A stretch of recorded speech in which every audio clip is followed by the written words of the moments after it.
কেমন হয়েছে? Hey guys, good evening, welcome back to my channel, welcome to my new blog. তো আজকের ব্লগটা আমি স্টার্ট করলাম। তো এখন বাজে 5:30, মেয়েকে রেডি করাবো কারণ ও পড়তে যাবে। তো চলো ওকে রেডি করে নিই।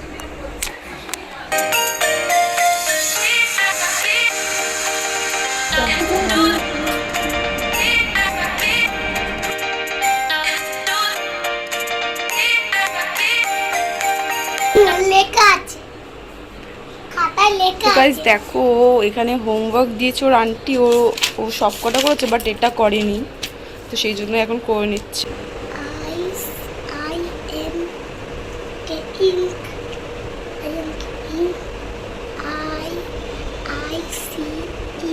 ব্যাগে ঢোকা। এটা থেকে নিয়ে যাবো নাকি নিয়ে যাবো না বলো? নে না আমি লিখবো না। তারও বড় পেন্সিল ছিল তো, ঠিক আছে, একটা পেন্সিল কিনে নেবো, চলো এটা রাখো।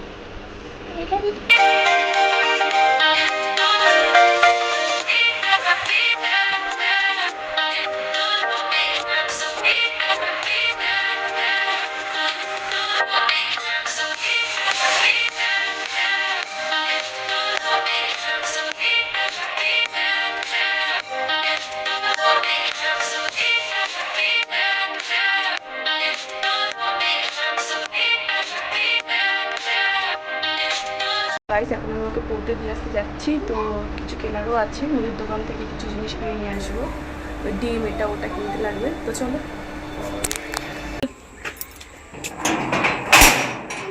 ঠাকুর নমস্কার করলি না? এ তুই আমার টিপ দাও নি। দাঁড়া দাঁড়া, টিপ দেনি নমস্কার করতে বলছিস? পাগল হয়েছো নাকি? চুপ কর না। নমস্কার, ঠাকুর নমস্কার কর। কাকি ওকে একটা 5 টাকা দামের পেন্সিল দিয়ে দাও তো। তা কোন পেন্সিলটা নিবি? দাও, চলো।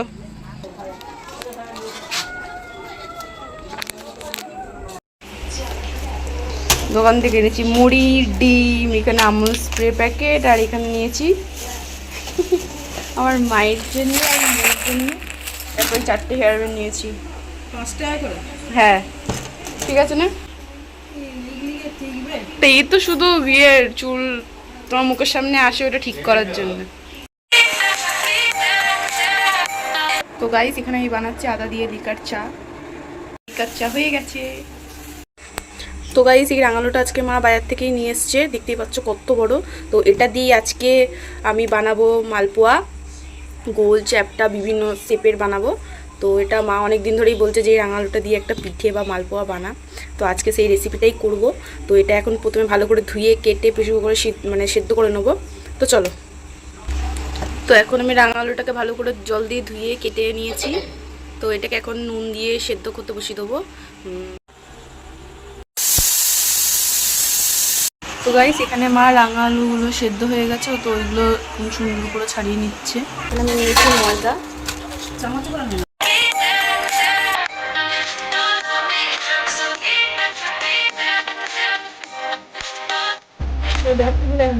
সামান্য মিক্স করে নেবো।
কেমন হয়েছে?